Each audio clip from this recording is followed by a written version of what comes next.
Delhi, NCR और अन्य राज्यों में बेजुबान जानवरों के साथ हो रहे अत्याचार उपेक्षा के खिलाफ एक सकारात्मक कदम उठाते हुए रायगढ़ के स्थानीय सामाजिक कार्यकर्ताओं और पशु प्रेमियों ने कलेक्ट्रेट और नगर महापौर के नाम सौंपा ज्ञापन। इस ज्ञापन में बेजुबान जानवरों के कल्याण के लिए ठोस और मानवीय उपायों की मांग की गई है ताकि रायगढ़ शहर में मूक प्राणियों को सम्मानजनक जीवन मिल सके। ज्ञापन में प्रमुख रूप से मांग की गई है कि बेजुबान जानवरों को शहर से बाहर छोड़ने या उनके साथ हिंसा की घटनाओं को रोका जाए। इसके बजाय इन जानवरों को सुरक्षित स्थानों पर स्थानांतरित करने, उनकी देखभाल के लिए उचित व्यवस्था करने और समय समय पर मेडिकल सुविधाएं उपलब्ध कराने की बात कही गई है।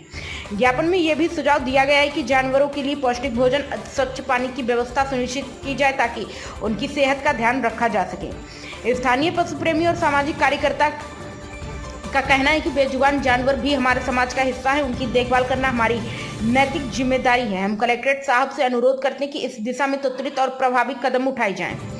यह निवेदन न केवल रायगढ़ शहर बल्कि पूरे राज्य में बेजुबानों के लिए एक सुरक्षित और सम्मानजनक भविष्य की उम्मीद जगाता है।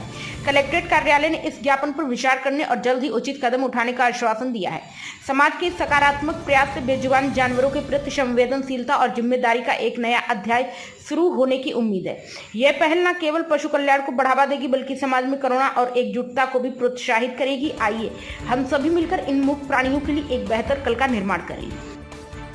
एनिमल लवर ग्रुप से बताइएगा, यहाँ पर अपने ज्ञापन देने आए थे, किस संदर्भ में ज्ञापन दिए, क्या मांगे आप लोग? जो अभी दिल्ली एनसीआर में एनिमल्स के प्रति क्रूरल्टी हो रही है वैसा कुछ हमारे यहाँ ना हो, इसके लिए हम पहले से उनके लिए कुछ साधन व्यवस्थाएं चाहते हैं, जिसके लिए एक जगह की मांग कर रहे हैं, जिससे कि जो डॉग्स रोड में सरवाइव करने लायक नहीं होते हैं या रोड से लोगों को प्रॉब्लम होती है जिनको डॉग बाइट वगैरह से, तो उनको अपन उस शेल्टर में ले जाके रख सकें। उनके लिए खाना, उनका मेडिसिन, उनका रख रखाव, उनका ट्रीटमेंट, उनका स्टेलाइजेशन, वैक्सीनेशन वगैरह अपन प्रॉपर करवा सकें। इसके लिए एक परमानेंट अपन को जगह की आवश्यकता है, इसलिए हम लोग सर को ज्ञापन देने आए थे।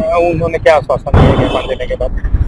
कुछ अधिकारी ऑफिसर संबंधित लोगों से चर्चा करके फिर अपन आप लोगों की व्यवस्थाएं कराते हैं, ऐसा हमको आश्वासन दिए हैं। ज्ञापन कहाँ दिया जाएगा?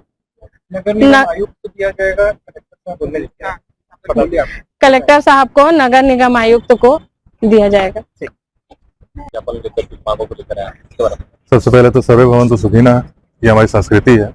दिल्ली एनसीआर में हो रहे जितने जो सुप्रीम कोर्ट का आदेश आया है बेजुबान जानवरों के लिए, डॉग शेल्टर्स के लिए, कि उनको उठा करके डॉग शेल्टर में डाला जाए, कई तरह न्यायपूर्वक अत्याचार वहाँ के उन कुत्तों के साथ हो रहा है, बेजुबान जानवरों के साथ हो रहा है। उनके लिए वहाँ पे किसी तरह की शेल्टर की जरूरत, शेल्टर नहीं है, मौजूद नहीं है। और उसी तरह की घटनाएं हमारे यहाँ छत्तीसगढ़ में या रायगढ़ शहर में कहीं ना हो। वैसे तो हम चाहते हैं कि पूरे विश्व में कहीं ना हो, तो उसी चीज को मांग लेकर के हमने अपने रायगढ़ में, अपने शहर में एक डॉग शेल्टर की मांग के लिए यहाँ आए हुए हैं। हाँ, असल में रायगढ़ के नागरिक हैं एनिमल लवर ग्रुप से, जो शहर के अंतर्गत मतलब जानवरों के साथ में जो भी मतलब बेहतर उनके लिए शेल्टर इत्यादि की व्यवस्था हो सके, या सीजन के अनुसार जो भी मतलब कार्रवाई अक्सर होती है रेबीज या फिर उनके निवारण की, उसको सही ढंग से किया जाए, ये उनके द्वारा मांग की गई है।